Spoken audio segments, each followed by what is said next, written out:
Hello, I am Fatima, and this is my screencast presentation for Hurdle Task 1 EDFD 548. I was given scenario 6 to analyze. In this scenario, we have a student named Janelle who is 1 year younger than the rest of her peers in the Year 9 cohort. She is presenting unengaged and dismissive behaviors towards her academic capabilities, overall performance, and engagement in school.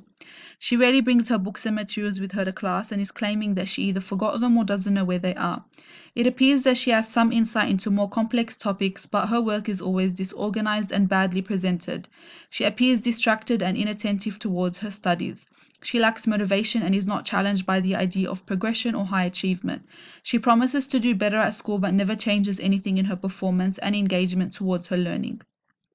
I presume there may be something going on in Janelle's external life outside of school which is impacting her emotionally and may require further investigation.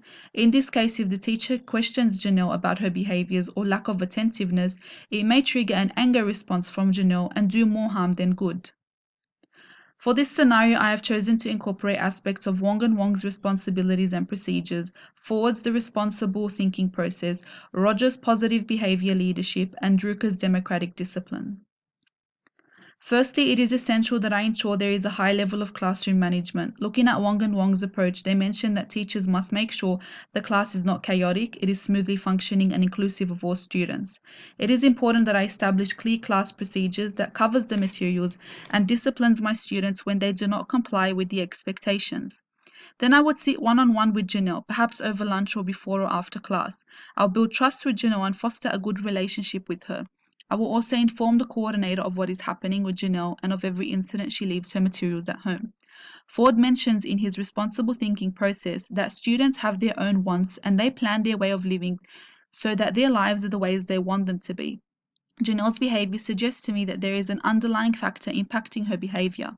In this case, I would get Janelle to look within herself and see how she might want things to turn out, keeping in mind the consequences at hand.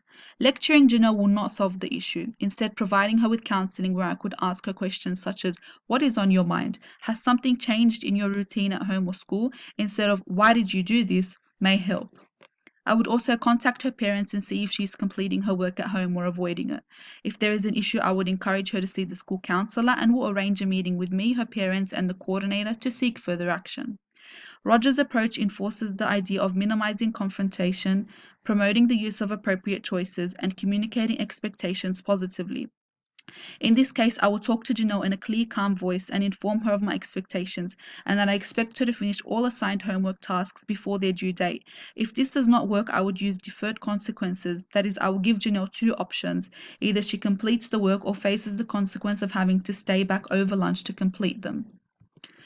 I also agree and will incorporate Drucker's democratic discipline approach, which establishes limits and orders without minimizing Janelle's right to autonomy.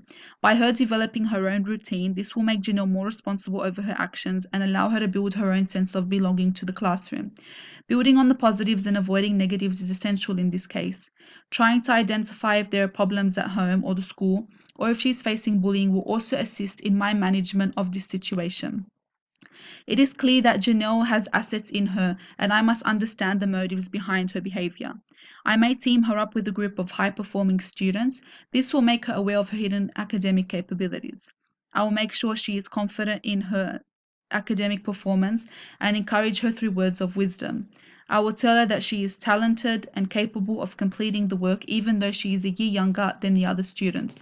I would also reward her appropriately if she complies with the expectations. I will ensure that no other student is aware of Janelle's situation and maintain confidentiality with my record keepings. Lastly, looking at the democratic discipline approach, it mentions that I must establish mutual respect and logic consequences.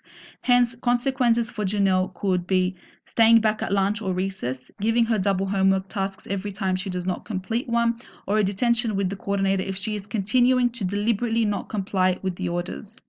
I will only take on further action and speak to Janelle when neither she nor I am emotionally charged so that I can provide her with firm guidance and support. Thank you for watching my Hurdle Task 1 presentation.